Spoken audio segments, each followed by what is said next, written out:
Hey guys, my name is Nigel. I want to show you a leg exercise you can do at your home with just some resistance bands. I'm going to show you everything from setting it up and then how to properly perform that exercise.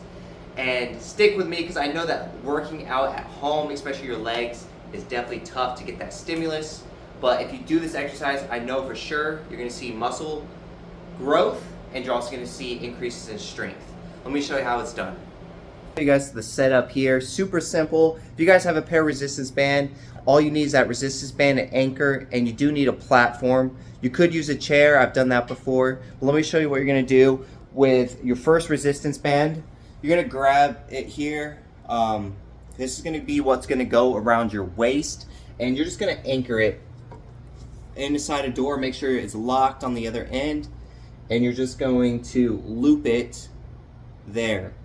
So then you can have it fully attached, or you can pull on there, and then that is going to go on your waist. Now with the other thing, this does take a little bit of time to set up, so take your time in that, especially the first time. It does take a while. You're going to have your platform here, and what we're going to do is actually lunges. So as you can see here, I got my platform. These are going to be my handles, grips here. So they're just going to run through the band in this manner, and then it's going to be, the platform is going to be up top of the band, obviously. Now I do have these steps here that you can increase the level on your platform, but it takes a little bit too much time to set it up, so I just skipped that part. Right, before I show you the main exercise, I first want to just show you the basic form. So to do this, start off your set before you do the exercise with no resistance band. And to start off, you're going to have your feet shoulder width apart, and you're going to place your lead foot up in front. Make sure it's center on the board, and the entire time you want to make sure there's contact on the board. Don't let a foot come up. If both your feet are on the ground, the board's going to come flying up with those resistance bands. So place your foot center on the board, and then your back is going to be in a neutral position. So it's going to be slightly forward, and to achieve this, you want to have a tight core, and your back is just going to be in that neutral position. Make sure you're not too hunched forward, because then your core would not be as tight. Just flex your core, you'll feel that, and that's where you want to be. So neutral spine, hips shoulder width apart, and to get to the position, you're going to bend at the knee first. So bend at the knee, and as that knee is bending, your trail foot is going to come back at the same time as the knee bends. You're going to come all the way down till your trail leg knee hits the ground. Step up and place your feet both together, ending at shoulder width apart, engaging the glutes, making sure your core is tight. Few common problems is make sure your knee doesn't go valgus. So as you're going down, if you're feeling your knees pushing out towards that way, we don't want that. I want you to try to focus on pushing your knee out, or if you have to, make sure there's a little bit more resistance on this instance, the right side. So this side of the resistance band will be a little bit more loose, and then this side is going to be more tight to just kind of even out the load, so you don't let your knee concave inwards. Other problems I see is that I've done, especially at the very top of the movement, you come up and you want to lift your torso first, and that's just going to take all the pressure, all the tension out of the leg muscles. So make sure the entire time you keep it on the leg, pushing through your heel straight down. So don't come up and then have to lift your torso before you fully extend at the knee. It's always going to be, make sure the tension's in the leg the entire time. If you can't do the lockout, then go on a lighter band, and that will help out. Okay, so here's the exercise I'm doing now. Just keep in mind that form, do a couple warm-up sets until you have the form down, and then add the resistance band. So for this exercise, you're going to need those two resistance band, one underneath the platform, and then one that goes on your waist. And there needs to be a little bit of tension pulling you back toward the anchor point.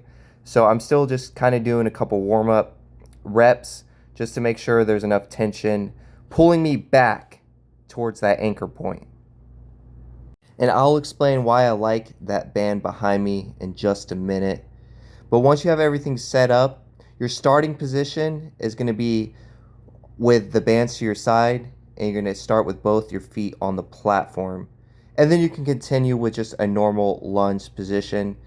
Just make sure you lock out at the top. So that means at the very top, engage your glutes. Make sure you flex them.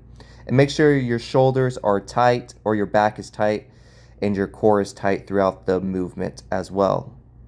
Now this exercise can be very demanding on balance because you have that force pulling you back towards the door or the anchor point, and then you also have the bands on your side.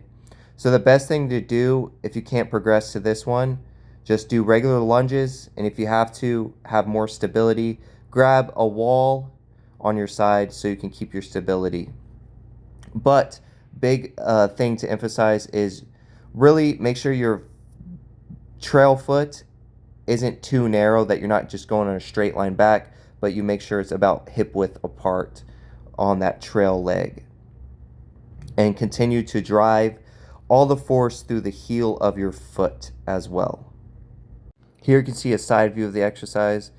And my trail leg is going, as you can see, it's going a few inches behind the platform, and that's just going to put more emphasis on the glutes and hamstrings.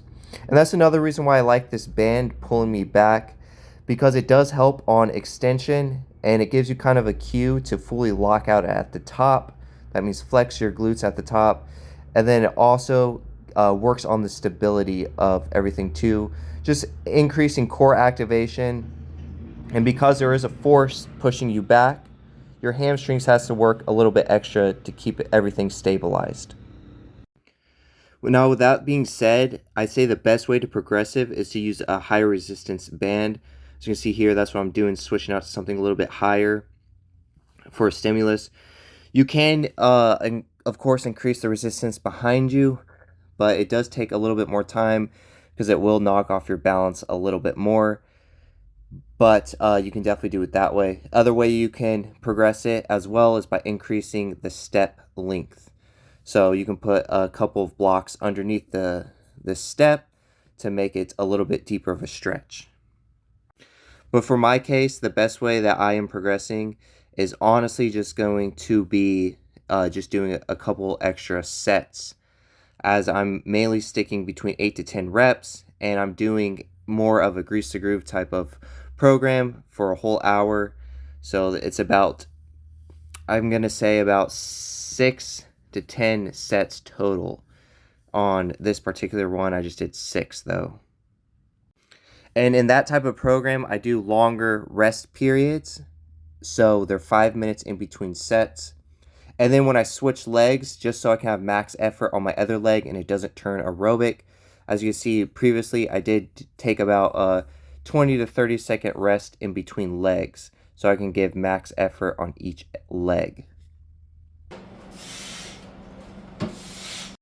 But that's it for the exercise. Hope you guys liked it. Definitely give it a shot. Let me know what you guys think. And please like and subscribe. I'd love to see the support that you guys offer as I try to get home workouts for everyone who has resistance bands, and just show them that there is a way that you can get stronger and build the strength you need for your daily life.